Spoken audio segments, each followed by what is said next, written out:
Good morning, and welcome to Crown Holdings' second quarter 2025 conference call. Your lines have been placed on a listen-only mode until the question and answer session. Please be advised that the conference is being recorded. I would now like to turn the call over to Mr. Kevin Clothier, Senior Vice President and Chief Financial Officer. Sir, you may begin. Thank you, Elle, and good morning. With me on today's call is Tim Donahue, President and Chief Executive Officer. If you don't already have the earnings release, it is available on our website at crowncork.com. On this call, as in the earnings release, we will be making a number of forward-looking statements. Actual results could vary materially from such statements. Additional information concerning factors that could cause actual results to vary is contained in the press release and in our SEC filings, including Form 10-K for 2024 and subsequent filings. Earnings for the quarter were $1.81 per share compared to $1.45 per share in the prior year quarter. Adjusted earnings per share were $2.15 compared to $1.81 in the prior year quarter. Net sales were up 3.6% compared to the prior year quarter, primarily reflecting 1% higher shipments in North American beverage, a 7% increase across European beverage, and a 5% increase in North American food can volumes, the pass-through of higher raw material costs, and the favorable foreign currency translation. Segment income was $476 million in the quarter compared to $437 million in the prior year, reflecting increased volumes noted previously and improved operations across the global manufacturing footprint. For the 6 months at June 30, free cash flow improved to $387 million from $178 million in the prior year, reflecting higher income and lower capital spending. The company returned $269 million to shareholders in the first 6 months. The company had a very strong quarter and first half, with record segment income, adjusted EBITDA, and free cash flow. We're mindful of the potential impacts of tariffs that tariffs may have on the consumer and industrial activity.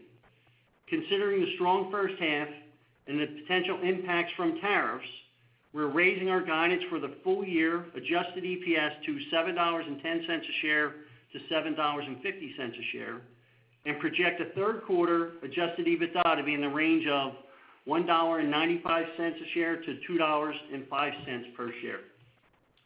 Our adjusted earnings guidance for the full year includes the following assumptions. We expect net interest expense of approximately $360 million. Exchange rates assume the U.S. dollar at an average of $1.10 to the euro. Full year tax rate of 25%. Depreciation of approximately $310 million. Non-controlling interest to be approximately $160 million. Dividends to non-controlling interest are expected to be approximately $140 million.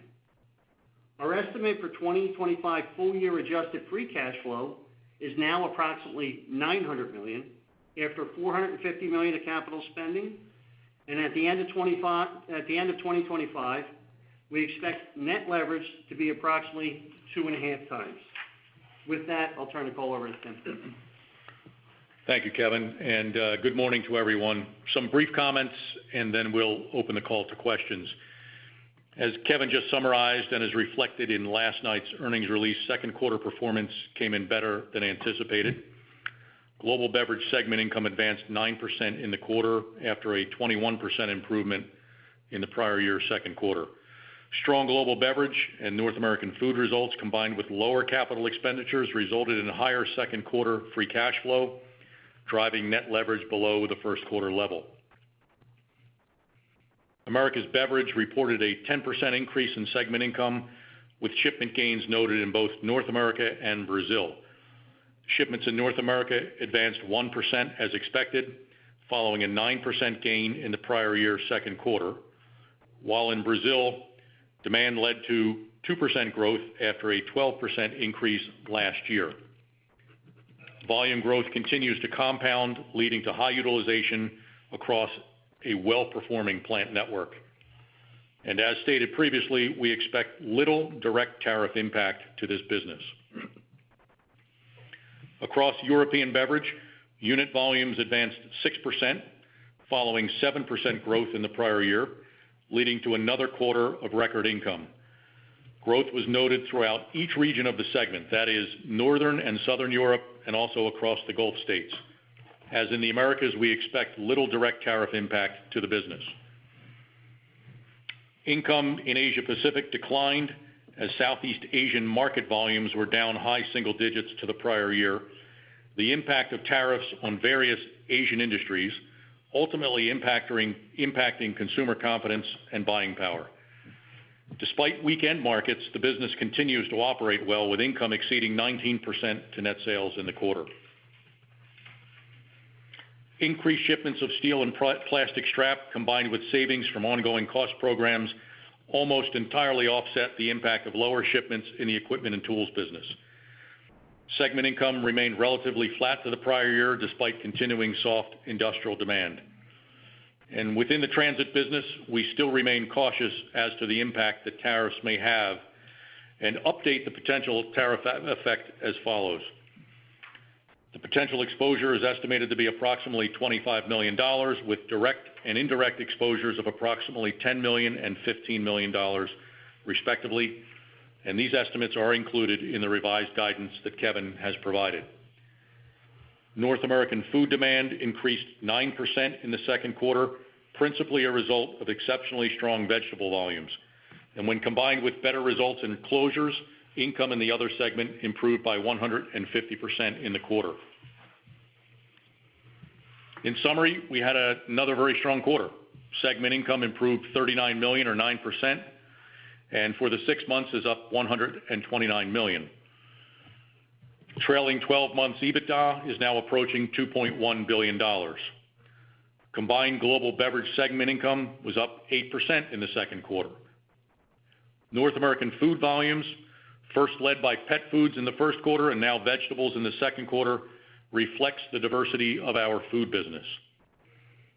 As Kevin provided to you, the adjusted earnings per share guidance range now sits 50 cents a share above the initial guidance that we provided, and free cash flow is now estimated at $900 million. The balance sheet is healthy, and it allows for continued return of cash to shareholders. Of course, none of this would be possible without the efforts of the entire Crown family, and we thank them for their dedication in fulfilling the company's mission of outstanding service to the brands we partner with. And with that, Elle, we are now ready to take questions. Thank you, sir. We will now begin the question and answer session. If you would like to ask a question, please press star and then the number 1. Please unmute your phone and record your name and company name clearly when prompted. These are required to introduce your question. To withdraw your request, please press star 2. Our first question comes from the line of Anthony Pettinari from Citigroup. Sir, your line is now open. Good morning. Morning. Morning. Your 3Q guidance implies EPS, I think, kind of flattish year over year. Can you talk about expectations for the segments for 3Q or trends at a high level? And I guess specifically, Americas has driven kind of your growth year to date, but I think you have a pretty challenging comp, maybe all-time high EBIT in 3Q. So just how you expect the segments to perform? Yeah, it's a very good question. The third quarter last year, Anthony, and the second half of last year was exceptionally strong. I think on a combined basis, I want to say the EBITDA was like $1.05 billion in the second half last year. And as you rightly point out, within the Americas beverage segment, I see the number here now. We had $280 million in the third and $275 million in the fourth quarter of segment income last year. So as you say, the comp is challenging. Notwithstanding a challenging comp, we think we can hopefully do a little better than that. But I think what's likely to happen is that we'll continue to see improvement in European beverage and in North American food, and maybe the Americas beverage business will be at or around or plus or minus $5 million to that number last year. We'll see how it manifests itself. But I'm looking at volume performance last year, I think in the third quarter, I think North American volumes were up 5%. So we did state from the beginning this year that we thought North American volumes, after 2 successive years of exceptionally strong volume performance, if we go back to 2023, third quarter, North American volume was up 12.5%. Last year, it was up 5% on top of that. And what we've said from the beginning of this year is this year would be one of those years where we're in the 0 to 2% range. And I think 1% in the second quarter is where we came out, and we'll see how the third quarter comes out. But notwithstanding that, certainly challenging comps, but performance, the businesses are performing well, the plants are performing well. The company has made a significant step change in earnings and EBITDA over the last couple of years. Certainly on a year-to-date basis this year, we're up about $130 million in EBITDA or $130 million in segment income, and that comes on the heels of probably close to $100 million the previous year. So step change that we're managing to hold on to. Got it. That's very helpful. And then just on non-reportable, I mean, it's been up pretty significantly year over year for the last 3 quarters. You talked about the vegetable strength. Can you talk just maybe at a high level about the strength in non-reportable, if there's any kind of pull forward around tariffs, and just second half, how you think about the comps? Maybe there's a little pull forward, but I think what we're seeing here is the impact of some of the investment we've made in the North American food business over the last couple of years, combined with, let's be honest, it's a relatively easy comp against last year, right? And I think the third quarter last year will probably be an easy comp. Fourth quarter gets a little more challenging, but you've got an easy comp for the first 3 quarters this year. You've got the results of some capital we invested the last couple of years. I don't want to say that perhaps we're seeing the initiation or we're inside already the period in which people, their dollars are stretched and they're becoming a little bit more cautious with their dollars and they're consuming more at home as opposed to going out. Perhaps some of that's going on. On the other side of it, we have another pretty important business in there, and that's the beverage can equipment business, whereby we make equipment for beverage can manufacturing, and we are starting to see some green shoots there as people get more comfortable with the ongoing demand globally for more beverage cans and the need for more equipment from time to time. Okay, that's very helpful. I'll turn it over. Thank you. Thank you. Our next question will be from Chris Parkinson of Wolfe Research. Sir, your line is now open. Great. Thank you so much. Tim, could you just talk a little bit about your conversations with customers, just given, some perhaps unexpected tightness in the markets, particularly in Europe, and, just how that's ultimately going to flow into your intermediate to long-term outlooks versus perhaps what were some prior concerns towards the end of 2024 and in early 25? Thank you. Yeah, I think, specific to Europe, I think they still remain bullish on their need for more cans, intermediate and long term, as their businesses continue to grow, importantly. And number 2, the European markets, it's a variety of markets, but the European markets embracing the need for more sustainable packaging, shifting their focus more to the aluminum can as opposed to perhaps some other substrates. So I think that is ongoing. There's going to be ups and downs. There may be soft spots. There may be periods in which shipments are a little lower than we would like. There may be periods in which the can industry does not have enough capacity to supply those customers and the demand they have. But all in all, really a nice outlook. I'm looking at. I talked about earlier some of the comparisons to last year, but last year each quarter was up 7%, 6%, 8%. Full year was 7%, and we're getting pretty nice growth this year on top of those numbers. So again, we're compounding the growth, leading to higher utilization. And we do have a couple projects underway in Europe where we're significantly modernizing and upgrading one facility in Greece, and we're looking at potentially the addition of a second line somewhere else in Southern Europe. So, all in, feeling really good about Europe. And I know you've talked to Tom Fisher over the years, and Tom would tell you on a 15 or 20-year CAGR, Europe has always exhibited somewhere between 3 and 5%, which is quite tremendous growth when you consider an industry is. I've got to be careful how I term this. Kevin will hit me with a pen here, but I don't want to call it mundane. But an industry is simple as the can industry, if you will. And now everybody else is mad at me, but 3 to 5% growth every year for 15 years is, that's not too bad. So. That's helpful. And then just when we take a step back, if you could briefly just hit on, how we should be thinking about your different businesses on the bev can side in the Americas, kind of the puts and takes for 2Q, and how we should be thinking about the growth by substrate, into the second half. Are we still in the top end of that 1 to 3% range, or I know 2Q is in line with your expectations, but just how should we be thinking about that, just given the variance of your year-on-year comps versus 24? Any guidance that would be helpful. Thank you. Yeah, I think what we've baked in for the back half of the year is 0 to 1 in North America and perhaps relatively flattish in Brazil as well, and we've got a decline baked into Mexico. It does appear that the Mexican market is slowing right now, and perhaps that has something to do with tariffs or more specifically the economy in Mexico or consumer confidence around the impact of tariffs on various industries in Mexico. But again, it's a very diverse business we operate in the Americas beverage segment. Feels like segment income is going to be over $1 billion this year after coming close last year. And, not everything's going to go up all the time, but we keep performing well in the plants with high efficiency, lowering spoilage, more productive, and driving more earnings despite what happens in the markets around us.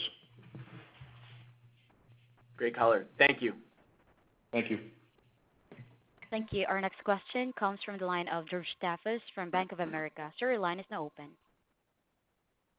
Hi, everyone. Good morning. Hope you're doing well. Hey, Tim. So 3 questions for you. I'll ask them in sequence just to make it easy for everybody else's time-wise. So number 1, can you give us a bit more color on what was behind the restructuring charge for the quarter? I think it was around $40 million. If you'd called it out and I missed it, I apologize. If not, if you could give us a bit more color there. Secondly, you did better than we were expecting in Signode, and you gave us some good color there. What are the prospects that you can now hold that level of EBIT into 3Q, into 4Q? In some ways, you weathered the worst of the challenges, and you're performing at a little bit higher level than we would have expected either way. What's the outlook there? And then kind of the question from last quarter, the volumes in beverage can remain very strong, certainly into Europe. I know you said you're not seeing that much of an effect of it, but are you seeing any impact at all in terms of tariffs? And then at some point, what's on the other side of the hill, maybe destocking, after the aluminum risks, maybe go away or the tariff risks go away. So Signode, restructuring, and Bev can any deceleration into 2H because of destocking. Thanks, and good luck in the quarter. Yeah. So the charge we took for restructuring, 2 principal items. The biggest being we wrote down the carrying value of assets in one of the Chinese plants to what we're required to do under accounting principles, just given expected cash flows in the business in the near term. The second biggest piece is some further severance in Signode above the factory floor, just to continue to right-size what we believe is necessary to support a manufacturing business from the business we acquired several years ago. Signode, I'm sorry, George, remind me the specific question on Signode again. Well, and it ties pretty well to your comment just before. Yeah, okay, you're doing better than expected in Signode. Can you carry that forward? And then within the restructuring you took, how much earnings improvement did you gain from that within Signode? Yeah, well, the restructuring we just announced, we'll get that benefit maybe starting the end of this year and the next year. Okay. My hope is that we hold that level in the third quarter. The second quarter is generally the largest quarter for Signode, then the third quarter, then the fourth, then the first. So second quarter, I'm hopeful we hold it in the third quarter, depending on impact of tariffs, which we've baked in. Sure. And in the fourth quarter, again, there's as you can tell by the guidance we gave you, the widest part of the range, given the last 6 months guidance, is Q4, and that's really a lot to do with tariff uncertainty. I don't want to say exposure, but I would say tariff uncertainty across that business, specifically in the later third, early fourth quarter. So I think on a year-over-year basis, are we able to match in the third and fourth quarter, or do a little better in the third and fourth quarter in transit compared to what we did last year? Yeah, plus or minus 1 or 2. I think we're going to be relatively plus or minus 1 or 2, and maybe we do a little better. And then, George, I'm getting old, so like you're going to have to remind me of the third question. Watch that, Tim. Watch that. So, no, I was just saying, look, especially within Europe, your volumes are, over mid-single digits. Is there anything, again, that you're gleaning from your customers' order patterns that suggest things are starting to decelerate now that, we're maybe through the worst, fingers crossed, of the tariff risks? Or, what are your customers saying about their need to keep buying, and what's the outlook into next year? Any destocking that you're seeing right now? Thanks, I'll turn it over. So no destocking. I don't really see any direct tariff impact in Europe. What we do continually see in Europe, whether you're talking about Germany, France, some of the other big economies in Europe, is a continuing contraction in the industrial economies, and so many of the jobs in Germany are related to industrial production. So there is a concern longer term that if within the European Union they don't begin to address some fundamental economic realities, that they're going to, continue to just hover slightly below, the contraction expansion line with respect to industrial production. We'd like to see some industrial production return. Now, the challenge for anybody is when you're selling into contracting economies, eventually the consumers become very concerned with their bank account level and the prospects of having a job next week versus not having a job. We don't see that yet in the can business. Fortunately for the can business, we are well positioned in terms of substrate mix for our end markets, and the need for our customers to continue to try to achieve the goals they've established for net carbon, net zero, and everything else, whether it's 2030 or 2040. And so we're well positioned for that, and we seem to be the product that helps them get there the fastest. But we're always mindful of that. Thank you, Tim. Good luck in the quarter. Thank you, George. Thank you. Our next question comes from the line of Phil Ng of Jefferies. Sir, your line is now open. Hey, guys. Tim, strong quarter, strong first half for sure. I guess I'm curious in terms of what your customers are saying in North America. Tough comps aside, certainly a lot of your beverage customers are dealing with, tariffs on the aluminum side, potentially sugarcane dynamics versus HFCS. How are they kind of behaving in this backdrop? Are they continuing to promote? What are they telling you in terms of how the order patterns are kind of shaping up? I'm most curious about North America and what you're seeing on Brazil, just because there's a lot of noise with tariffs around that market as well. Yeah, listen, I think if you consider the Midwest premium, the all-in cost of aluminum per ton is probably close to an all-time high. We certainly, as an industry, certainly at Crown, we don't believe we can afford to absorb any of that. Fortunately for us, our contracts allow for the pass-through. I'm sure our customers don't believe they can afford to absorb it. So ultimately, decisions made by governments and politicians are ultimately borne, the cost of that is borne by the consumer. And to date, we've not seen the consumer back off the purchase of beverage cans, regardless of what product they want to consume. And so the beverage can continues to perform better than other substrates in an environment that feels like we're going to get a little bit of inflation. Having said that, the customers are promoting. They're promoting into an increasing cost environment. I don't specifically know their hedge patterns as I sit here today and where their cost model sits, but eventually they're going to be hit with higher costs unless that Midwest premium comes down. But I would say, Phil, that we're not hearing anything dramatically concerning. Our guidance to you at the beginning of the year and remains that we thought we'd be somewhere in the 0 to 2% range. I think the market probably doing better than that as I sit here today. If you ask me how I think the market did in North America, maybe it did 3 to 3.5% in the second quarter. I don't know. We don't get those numbers any longer, but it does feel like the market, with the promotion of cans and some of the other data we're seeing, that the market was pretty strong in Q2. Now we'll see how Q3 goes, but they're in the process of they've already done it. They're reevaluating their inventory levels after the July 4th holiday going into Labor Day, and it looks like it's going to be a decent summer. And whether we're -1, +1, whether the market's +3 or +2, it's off these much higher levels that we've had over the last couple of years. This is all a pretty strong sign. Tim, any color on how you're thinking about Brazil, just given all the tariff noise there? Yeah, listen, I think Brazil, the situation's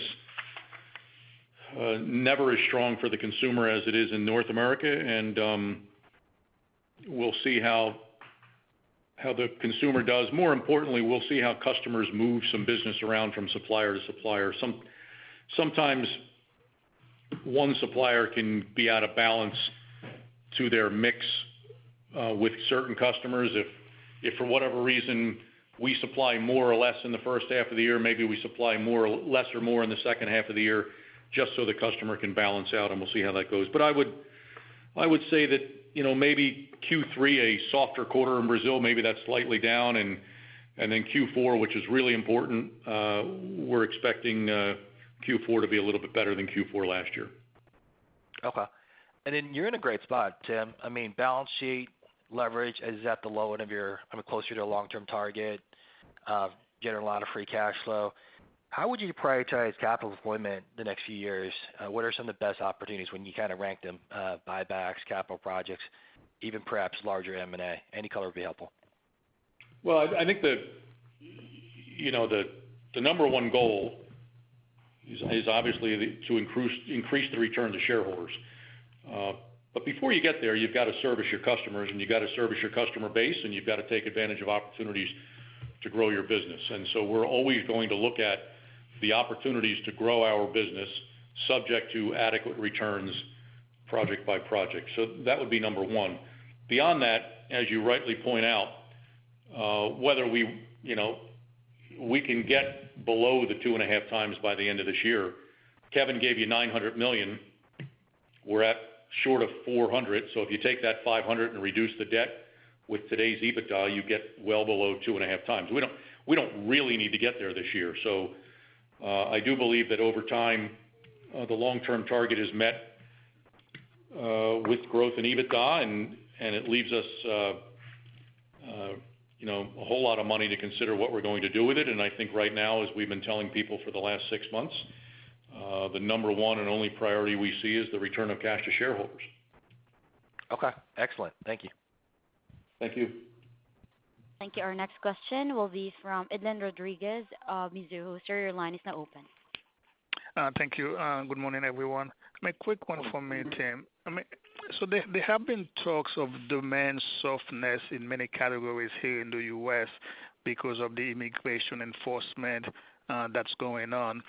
What are you hearing from your customers in regards to volume being impacted by that, and how concerned are you with that? Well, we can grind ourselves down to looking at every last detail. Is the new health secretary's desire to limit sugar, and you can grind yourself down. What seems to be really evident is despite all the noise in the economy, be it political or economical, the can continues to perform exceptionally well. I don't have quarter data for you, but I do have data looking at 4 weeks ending July 13th, and total beverage units and cans up, 4.5%. CSD's up 5%. Beer's down. Energy's up. So depending on the end market, cans performing really well across all these markets. And some of these end markets are smaller than others, water and teas and coffees, but ready to drink up 1%. So, I think we're always mindful of what's going on around us, but we're always certain to understand that a lot of that we cannot control. So you work within what you can control and you try to adapt, and the first thing you try to do is keep your cost as low as possible, and you make sure you have the availability and the willingness and the ability to serve the customers when they need it and how much they need. And I think we've done a very good job doing that over the last couple of years. And all of these things, if we're going to get hypersensitive around quarter-to-quarter volume or quarter-to-quarter volume, okay, we can do or earnings, we can do that. If we're going to take a longer-term view as to the health of the can industry and the health of each of the companies in the can industry and the health of our customer base, and most importantly, the health of the can as a product as seen by consumers, then we're going to feel really good about ourselves. And I think that's where we're at right now. No, that makes sense. And that's all I have. Thank you. Thank you very much. All right, our next question will be from Arun Viswanathan of RBC Capital Markets. Sir, your line is now open. Great, thanks for taking my question. Congrats on the strong results. So I guess my question's around Americas Beverage margins. That was really the biggest source of upside versus our expectations. You've now eclipsed 19% on a segment EBIT margin, and I understand that percent margin is obviously not always the right way to look at things, but it does appear that your plants are running really well. As your shipment growth moderates maybe year on year, do you expect a similar cadence in segment income growth, or have you, what else is there more to do to improve the way the plants run, or are we kind of, hitting, full learning curve there? All right, excellent question. You're going to give me a chance to almost sound somewhat intelligent.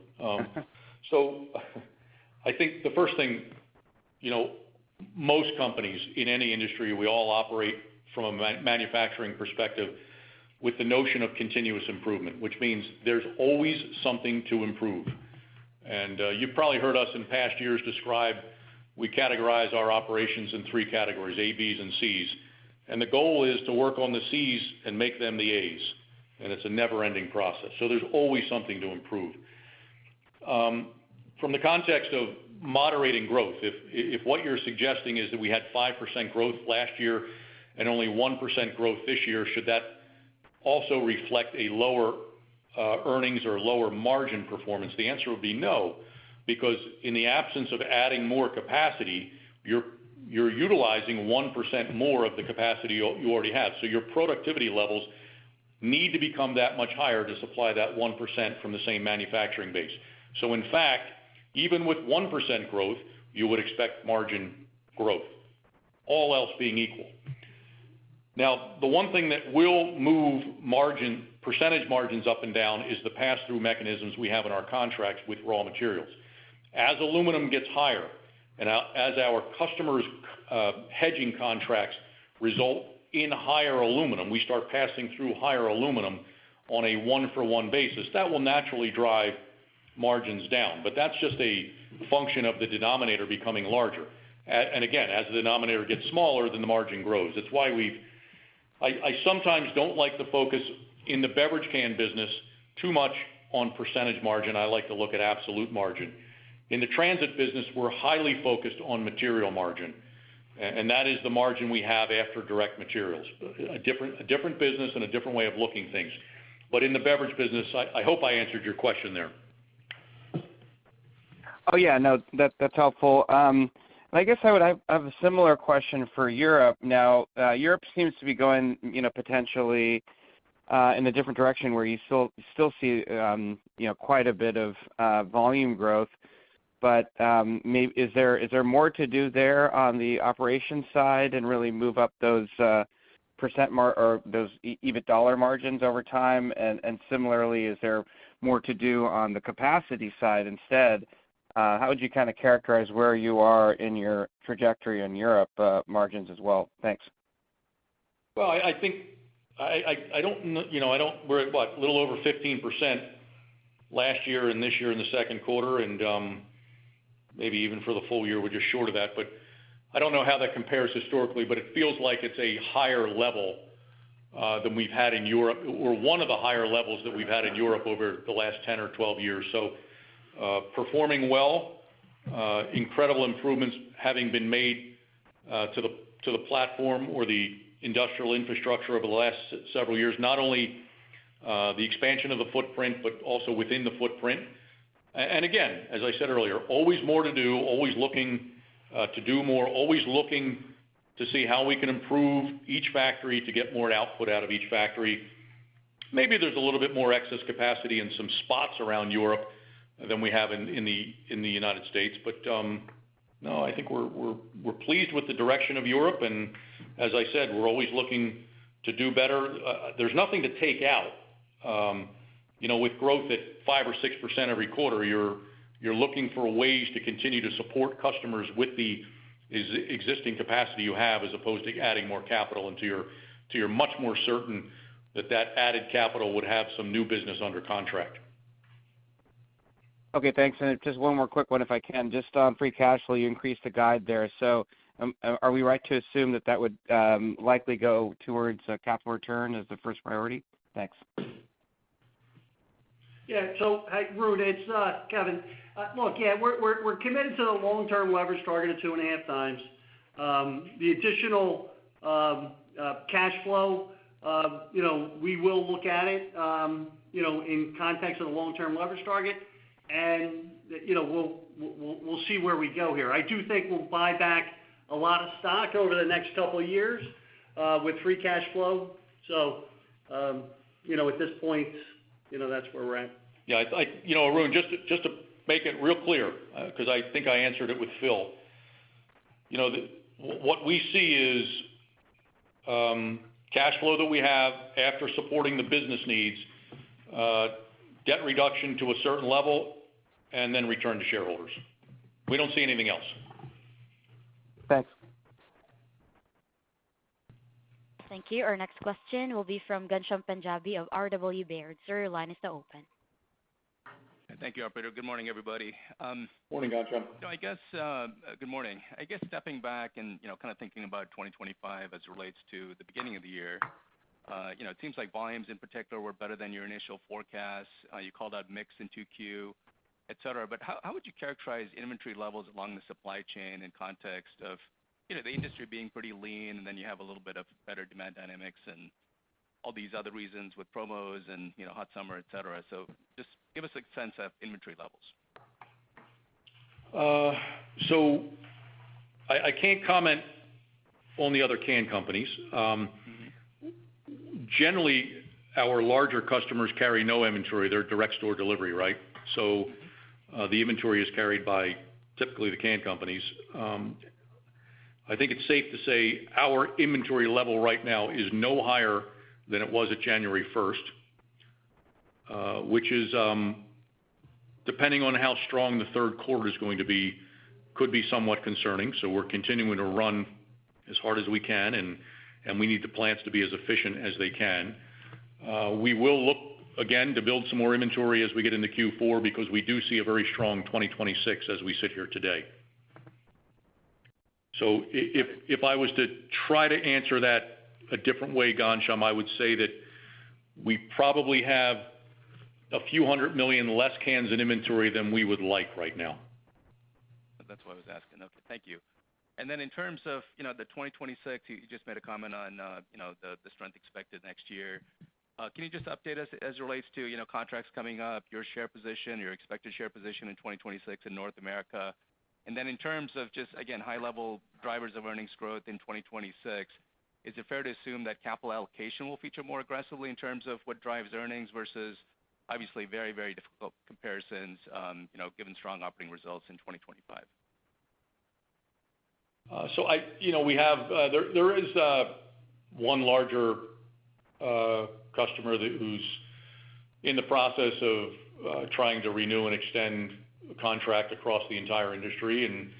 But beyond that, as we sit here today, and I don't want to talk too specifically, but we do know what we have under contract leading into next year. We do know what the customers are telling us about their growth aspirations, and it feels like next year could be a very tight year for us. And it's why I suggested we would like to build some inventory in Q4 ahead of that, and it's why I suggested we're probably a little bit low on inventory right now. So we're going to do the best we can to keep running and building inventory in a responsible manner.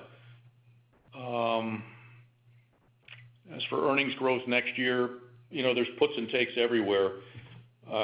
Certainly, as others have been rewarded with capital allocation, featured capital allocation in their earnings trajectory, we're going to see more and more of that as we go forward. But we run a business here. Our hope is that most of our earnings growth comes from the business. So we'll see. We've got a couple businesses right now, Asia and transit, where volumes have been soft over the last 18, 24, 30, 36 months. It's been soft for a while, and we've stripped out so much cost in both of those businesses that we're really excited for when volume does return, because it should all flow to the bottom line. So that's number one. We do see Europe continuing to grow, and that's going to provide more earnings. I think Brazil continues to grow. Mexico soft this year, and so the opportunity for Mexico to firm up a little bit. And then in the Americas, we know we're going to be full next year, and so the offsets here will be all the other miscellaneous things that happen in a business that we don't talk about because it just confuses the strength of the business. So if there is any offset, but it feels like next year should be a very good year as well. But we're too early to get there, Ghansham. Let's not get ahead of ourselves. Of course. Okay, thanks again. Thank you. Thank you. Our next question will be from Josh Spector of UBS. Sir, your line is now open.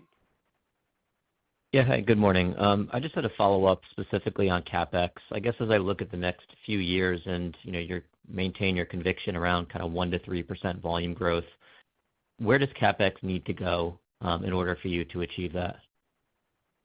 Well, Josh, we're sitting here with an estimate this year of $450, and probably, I guess we were similar to that number last year, plus or minus. But within that number, let's say that our maintenance capital is $250 to $300. That still leaves you with, a solid $150 or $200 million for growth projects, and those growth projects would be centered almost entirely in the beverage can business globally. And I don't think we see any large growth needs in Asia, given the footprint we have and the softness we've had there. So it's principally centered around the Americas and Europe. We did announce a third line in Ponta Grossa in Brazil that we're going to get underway soon, and that will account for a lot of the difference between this year's target of $450 and where we sit through 6 months, which is short of $100. We have a project where we're doing a significant modernization and upgrade to a facility in Greece, and that'll be some of the other spending. But I think we have adequate room in the envelope of $450. Now, let's be clear, if Kevin's going to sit here and tell us every year we've got $800 to $900 million in cash flow, if we needed to support our customers and grow our business, we can certainly afford to spend another $100 million from time to time to continue to grow the business. We'd like nothing more than that opportunity. Thanks. No, that's helpful. Just a quick follow-up on that is that, so if you did have those opportunities and you did decide to invest an extra $100 million, would you be growing above a 1% to 3% range, or would that just be a timing effect? It might. In the year you spend it, you may not be growing, but in the following years, you would believe that you're growing a little bit more than that. But remember one thing: we don't sell quite 100 billion units. We're somewhere between 80 and 100 billion units. So when we add a facility and we add a can line, and if it's a billion to $1.2 billion of units on a can line, you're a little more than 1% there. So if you get it all in 1 year, it's 1%. So just be a little careful with your excitement level. It's you're adding into a very big denominator right now. Fair enough. Thank you. You're welcome. All right, our next question will be from Jeff Zekauskas of J.P. Morgan Chase. Your line is now open. Thanks very much. A lot of the free cash flow in the quarter came from a change in payables and accrued liabilities. Maybe you increased $350 million sequentially. What's behind that? And is that the level that you're going to stay at, this $3.5 billion, for the remainder of the year? Well, Jeff, I think if you look at that in combination with the increase in receivables and inventories, your trade, let's say trade working capital is roughly flat, year on year. It's not $300 million. Maybe it's only a $100 million increase when you think about trade working capital, the working capital necessary to run a business, and that residual $100 million largely around the inflation of aluminum that we're currently absorbing. Okay, great. And in terms of, you took $45 million in restructuring charges in the first half, or non-recurring charges. What might be that for the year, and how much of that will turn out to be cash for severance? So the write-down of the assets in China is non-cash. So maybe of the $45 million, maybe half of it? 10 to 15 million. And actually, Kevin's saying 10 to 15 million would be cash. I mean, whatever, yeah. So the cash would be baked into the projection that we have, Jeff. So for the year, some of the cash may play out, over a couple of years as we put the actions in place. Mm-hmm. Okay. As we sit here today, I don't think we have any. We don't have any knowledge, because if we did, we would already booked it. So as we sit here today, unless something happens or we get an opportunity to do something considerable, I can't even begin to estimate if there's any more to book at this point. Okay, great. Thank you very much.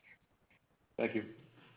Thank you. Our next question will be from Stefan Diaz of Morgan Stanley. Sir, your line is now open. Hi, Tim. Hi, Kevin. How are you guys doing? Maybe just in Asia, maybe if you could just go into a little deeper what you're seeing there. I know you mentioned in the prepared remarks that you think tariffs are weighing on consumer confidence, but maybe if you could weigh that versus maybe some competitors that are expanding in the region, and maybe if you have an estimate of what the volumes for the region were this quarter. Thanks. Yeah, so I'm sorry. What I said in my prepared remarks is the market was down high single digits. We were probably down in the little bit more than that, in the double digits. So the market was down significantly in the second quarter. So this would be all can makers, the market in total down. So a real slowdown in the region, not just for can makers, not just for consumer beverage companies, but for many industries. That's helpful. Thanks. And then maybe back to America's margins. I know you answered a couple of questions on this already, but I think in the release you mentioned favorable mix.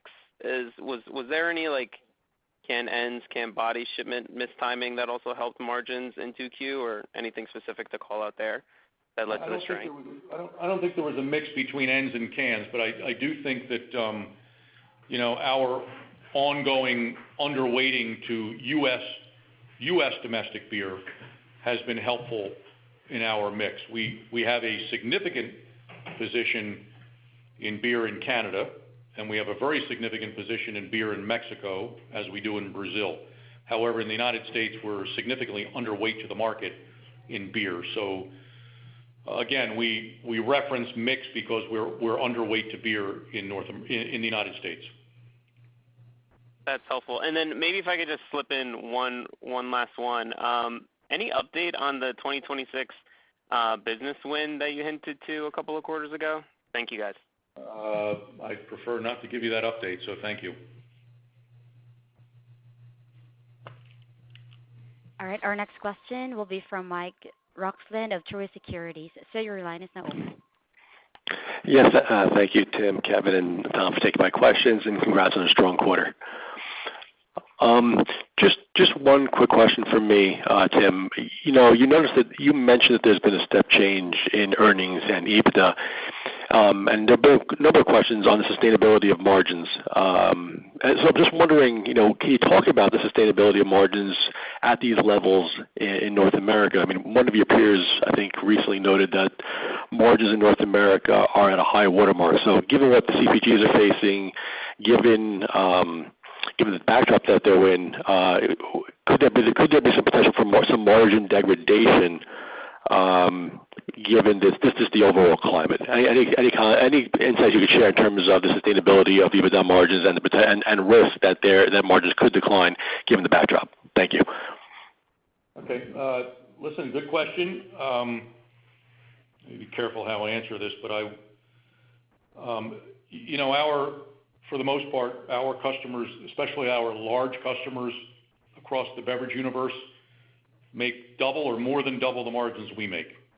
The amount of capital we invest in our factories, the amount of time and expense we invest in hiring and training employees to run cans at 3,000 or 3,500 cans a minute at a high efficiency and low spoilage is not insignificant. It's incumbent upon us, if we're going to make those investments, that we get what we believe is an adequate return, regardless of where the return sits today in relation to the past. I would argue that in the past the returns were so bad, they were so low, that it's irrelevant where we sit today versus in the past. Now, perhaps I have a different view on what my responsibility to my shareholders is than others, but it may be higher than it was in the past, but maybe it's only now beginning to approach what it should be. Thank you. Thank you. Thank you. Our last question will be from Gabe Hajde, Wells Fargo Securities. Sir, your line is now open. Thank you. Tim, Kevin, good morning. Morning, Gabe. Congrats on the Forbes Award. I know you pride yourself on being a science-based organization as it relates to carbon and net zero. Thank you. Yep. I had a question similar to what Mike was getting at, but just maybe short term, and I know there's vagaries in terms of customer order patterns and shipments and things like that, but I think you intimated North American growth at 3%, you're at 1%, inventories running a tick below where you'd like them to be. Is this just a simple function of kind of preparedness coming into the summer selling season, and it was a little bit stronger than what you expected, undergrowing the market a little bit, despite sort of categorically where things are shaking out, you guys would be performing better? I don't know if we were underprepared coming into the year. We had a view what our growth would be this year at the beginning of the year, and we shared that with you in late January, early February. I think largely our growth has been what we expected it to be. I think maybe it's a touch higher than what we expected it to be, and that accounts for the small shortfall inventory that we have right now. But you know what? It does feel like the market, if the market, and I'm guessing, right, as I said, Gabe, if the market was up 2 to 3.5%, it does feel like that number is a little higher than we expected the market to be at the beginning of the year. And so to the extent that business moves around from customer to customer, that is on the grocery shelf, one customer does better than the other, that in total the market is better, and not understanding how other companies are performing manufacturing-wise. Do you have some companies that are, in a shortfall position and yielding more cans to other companies? I don't know, but we're getting pretty fine here in trying to analyze ourselves to death. I think largely we're where we thought we would be. I think the market is a little ahead of where we thought it would be.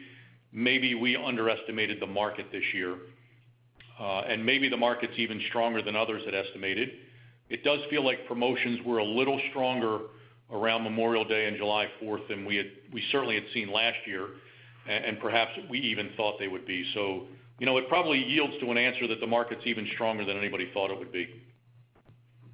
Yep. Okay. Fair enough. If we strip out metal inflation, is there anything abnormal when you look at the other cost inputs and PPIs flowing into next year that we should be aware of? And I had one other one. Thank you. We did have a PPI increase this year. I don't know where it sits as right now. Probably a little close to flatter right now. Now, what's going to happen over the next 6 months, I don't know. It feels like we could see a little inflation, but I don't know. But nothing abnormal that I want to talk about. Okay. And then European business, can you talk about how continental Europe is performing maybe versus the Middle East, volume-wise and maybe profitability? Just not trying to get too specific, but just if there's anything that stands out to you on the profitability side. Yeah, I think that the factories we have in the Gulf states probably have a touch higher return than the factories we have in Europe, but most of that is due to the fact that they're either fully depreciated or close to fully depreciated. I would say the underlying performance of the plants is similar. That is, they run very well in each region. Pricing isn't dissimilar. It just has to do with depreciation levels with newer plants in continental Europe and more fully depreciated plants in the Gulf states. Having said that, growth, at least this quarter, growth might have been a touch higher in the Middle East than it was in continental Europe, but both very strong. And I think year to date, I don't have it in front of me, I would think that they're more similar than dissimilar. Thank you. Good luck in the second half. Gabe, thank you very much.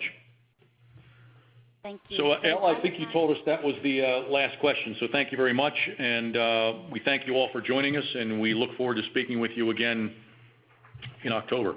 Bye now. Thank you. And that concludes today's conference. Thank you, everyone, for joining. You may now disconnect and have a great day.